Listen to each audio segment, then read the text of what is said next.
Breaking news coming in. The Hyderabad High Court has asked the Telangana government to file a response within 1 week's time on a plea filed on the Nalgonda killings that took place on the 23rd of April.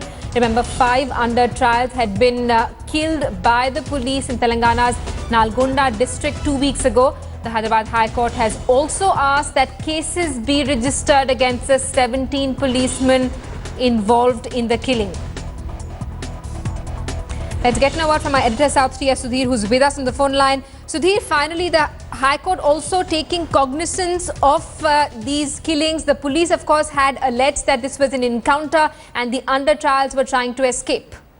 Absolutely. In fact, it's almost a coincidence that 2 encounters are being heard by the Hyderabad High Court almost at the same time. They also happened on the same day in April, that is last Tuesday. What the Telangana government and the police are saying is that they have already formed a special investigation team which is headed by an IG rank IPS officer. An SP rank officer is also part of that team, and they will be investigating the case. But after one of the fathers of one of the under trials who was killed in that shootout, he had asked for one CBI probe, and also in response to his petition, they have asked that the Telangana government file its response at the earliest, and they have given time till the 23rd of April to do so. So both the Telangana government and the Andhra Pradesh government and their respective police forces finding themselves a bit in the dock as far as the 2 encounters which took place in the same day are concerned. Right, and Sudhir, this development is important because there was a certain section which was a little worried about the Telangana encounter, the encounter by the Telangana government or the Telangana police being overshadowed by the encounter that happened in Andhra Pradesh.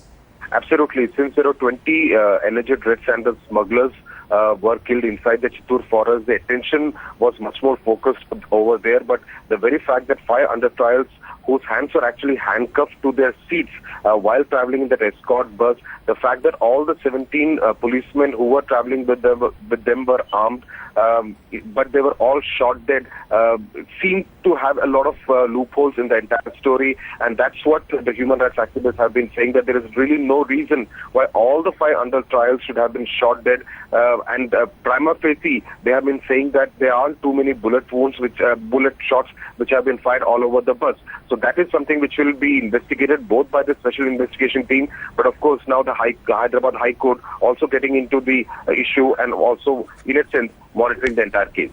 All right, so now the High Court asking the Telangana government to register cases against those 17 policemen. Human rights activists have been punching holes in the police's theory that the 5 under trials who were actually handcuffed tried to overpower 17 armed gunmen while being moved from one prison to a court. So, thanks so much for that update.